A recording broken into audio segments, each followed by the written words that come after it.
ஓம் ஹ்ரீம் பைரவி க்லாம் ஹ்ரீம் ஸ்வாஹா. வணக்கம்.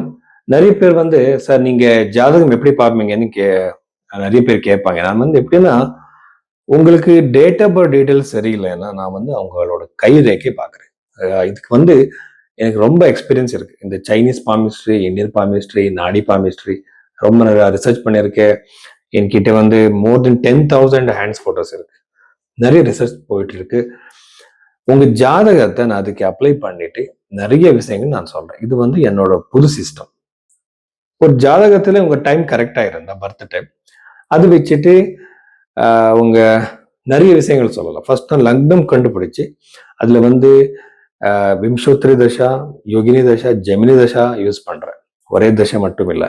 அதுக்கப்புறம் இப்போ நீங்க கரியர் பத்தி நீங்க கேட்டுட்டீங்கன்னா ராசி சார்ட் எல்லாமே தசாப்த சார்ட்டும் நான் பார்க்குறேன், நவாம்சம் பார்க்குறேன், அஷ்டக வர்க்கம் அப்ளை பண்றேன், ஹெல்த் இஷ்யூஸ் இருந்த கோட்டா சக்கரம் எல்லாமே நான் யூஸ் பண்ணேன். இது ஒரு சயின்டிபிக்கான ஒரு மெத்தடாலஜி. இது சும்மா ஒரு ராசி சார்ட் பார்த்து ஒரு பிளானட் எங்க இருக்கு, ஒரு பிளானட் அங்கே இருக்குன்னு சொல்றது இல்லை.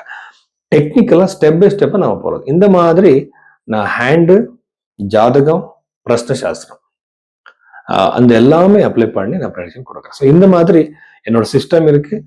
நீங்க உங்க ஜாதகம் அப்படி நீங்க தெரிஞ்சுக்கணும்னா நீங்க என்ன கன்சல்டேஷன் நீங்க எடுத்துக்கலாம். அந்த நம்பருக்கு நீங்க கால் பண்ணிட்டு புக் பண்ணலாம்.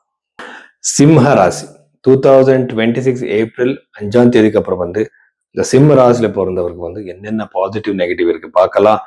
ஃபர்ஸ்ட் ராசியில இருக்கிற கேது கிரகம், சப்தம பாவத்துல இருக்கிற ராகு. இது மேரிட்டல் லைஃபுக்கு அவ்வளவு நல்லது கிடையாது.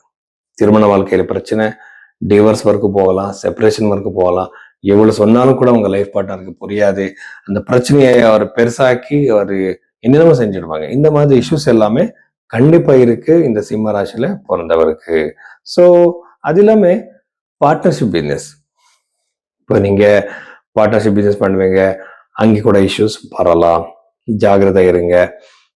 அது ஹெட்ஏக், இந்த மாதிரி இஷ்யூஸ், தலைக்கு சம்பந்தப்பட்ட ஹெட்ஏக் மாதிரி இஷ்யூஸ்கள், மைக்ரேன் மாதிரி இஷ்யூஸ்கள் வர சான்சஸ் இருக்கு. ஜாகிரதை இருங்க. அஷ்டம பாவத்துல பாப கிரகங்கள் 2 இருக்கு, செவ்வாய், அதுக்கப்புறம் சனி. இந்த கிரகங்கள் இருக்கிறதுனால உங்களுக்கு மாங்கல்ய ஸ்தானத்துல இருக்கிறதுனால மேக்சிமம் பாசிபிலிட்டிஸ் பூர்வீக சொத்துக்கு சம்பந்தப்பட்ட இஷ்யூஸ் வரும். பூர்வீக சொத்துக்கு சம்பந்தப்பட்ட இஷ்யூஸ் லேடிஸ்ல இருந்தே வர சான்ஸ் அதிகமாக இருக்கு.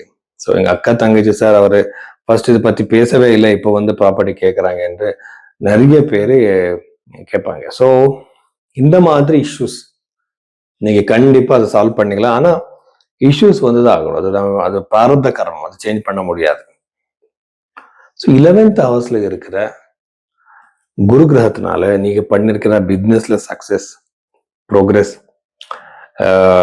புது பிசினஸ் ஆரம்பிச்சிருக்க சார் நாங்க சக்சஸ் இருக்குமான்னு கேட்பாங்க. கண்டிப்பா அதிகமான சக்சஸ் நீங்க எதிர்பார்க்கலாம். எப்படின்னா ஃபைனான்சியல் ப்ரோக்ரஸ் மட்டும் இல்லை. இப்போ நீங்க புதுசா ஒரு பிசினஸ் ஸ்டார்ட் பண்ணிருக்கீங்க, அங்க ஃபைனான்சியலா ஏறுறதை விட கஸ்டமர்ஸ் எப்படி சாட்டிஸ்ஃபைட் ஆயிட்டு இருக்காங்க, அது வாயால எப்படி போயிட்டு இருக்கு, மவுத் ரெஃபரல்னு சொல்லுவாங்க இல்லையா, இந்த மாதிரி பிசினஸ் எப்படி போயிட்டு, இதுதான் இம்பார்ட்டன்ட். அதை பத்தி பாருங்க.